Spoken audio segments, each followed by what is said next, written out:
Aloha friends, it's Robert Stellick with Blue Planet Surf. Today I wanted to show you a new product we have. It's the Blue Planet Waist Coil Leash Belt for foiling. It's ideal for foiling or also downwind racing or downwind paddling or racing period on a stand-up board. It basically keeps the leash out of the water, minimizes drag, also keeps it from getting under your feet and so on. So it's super easy to put on. It's just a Velcro closure. So you wrap it around your waist, Velcro it on. It'll fit waist from about 28 inches all the way up to 43 inches or so. And then the coil, I like to kind of put it in the back, and then that end attaches to your board, of course. So yeah, the leash fully extended is 8 feet long. But of course, when you're paddling on the board, it's totally out of the way. There's no drag when you're foiling. So it's really nice for downwind foiling, wing foiling, where you really don't want drag. I mean, having a leash dragging in the water when you're so efficient with the foil, it's really noticeable.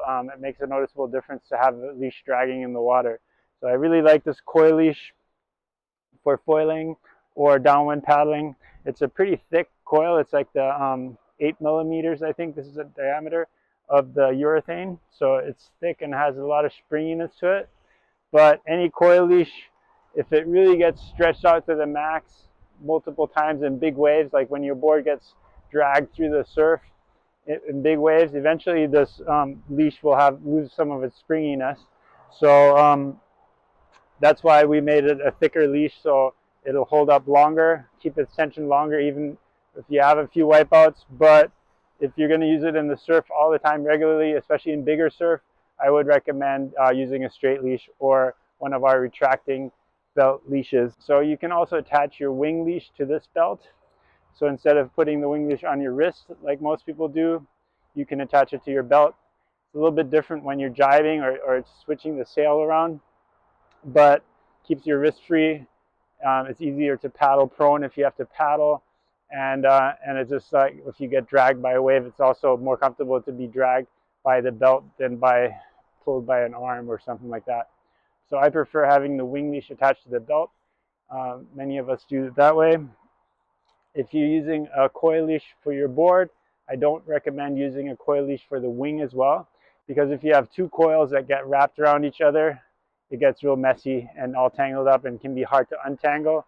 So if you're going to use a coil leash for the board, I would use a straight leash for the wing, or vice versa, use a coil leash for the wing and use a straight leash for the board.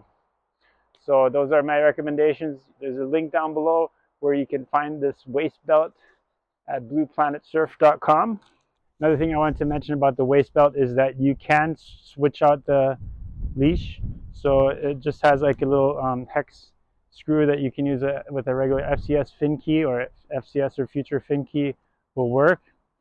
And you just unscrew that little screw, and then you can pull the leash out and use it with a different leash. So you could detach this and use a straight leash instead. Like if you want to go out in big surf, I would definitely recommend using a straight leash and not a coil leash, so you kind of keep the springiness for this leash for wing foiling or racing or downwind foiling, not so much for surfing. So thank you for watching. I hope you enjoyed this video about our waist leash belt. Please give it a thumbs up. Make sure to subscribe. We'll see you on the water. Aloha.